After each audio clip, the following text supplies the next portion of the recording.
मुंबईच्या धकाधकीत स्वतःचं एक वेगळं अस्तित्व जपणाऱ्या दादरला दादर नाव कसं पडलं हे तुम्हाला माहीत आहे का? हे नाव कोणत्याही राजाच्या नावावरून पडलेलं नाही ना कोणत्याही थोर व्यक्तीच्या.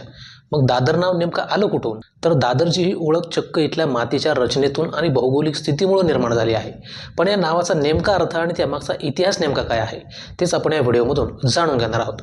चला तर मग व्हिडिओला सुरुवात करूयात. मराठी भाषेत दादर या शब्दाचा मूळ अर्थ होतो शिडी किंवा पायरी. या शब्दाचा उल्लेख ज्ञानेश्वरी सुद्धा आढळून येतो. मात्र 700 वर्षांपूर्वी संत ज्ञानेश्वरांनी ज्ञानेश्वरीत या शब्दाचा वापर एका आध्यात्मिक संदर्भात केला होता. 6व्या अध्यायातील 271व्या ओळीत ते लिहितात, मध्यमाचेनी दादरे होनी हृदय आली. इथं दादर म्हणजे साधनेतील एक पायरी, अंतकरणाकडे नेणारा एक टप्पा असा अर्थ होतो.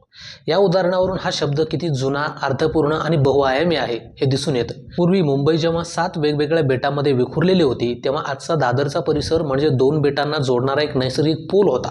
ब्रिटिश काळापूर्वीचे जुने नकाशे पाहिले तर स्पष्ट दिसतं की आजूबाजूच्या दलदलीच्या तुलनेत हा भाग जमिनीपासून थोडा उंच होता. तेव्हा समुद्राच्या बाजूने मुख्य जमिनीकडे येताना हा उंच भाग एखाद्या पायरीसारखा वाटायचा. त्या काळी परिसराची भौगोलिक रचना पाहून नाव देण्याची जी पद्धत होती कदाचित त्याच परंपरेतून या भागाला दादर हे नाव मिळालं असावं असं मानलं जातं. जसा काळ पुढे गेला तसं मुंबई 7 बेटांमधून एक शहर बनू लागली. दलदली भरल्या गेल्या, खाड्या बुजवल्या गेल्या, पण दादरची उंच जमीन तशीच राहिली. ब्रिटिश काळात या उंच भागाकडे सुरक्षित आणि आरोग्यदायी जागा म्हणून पाहिलं गेलं.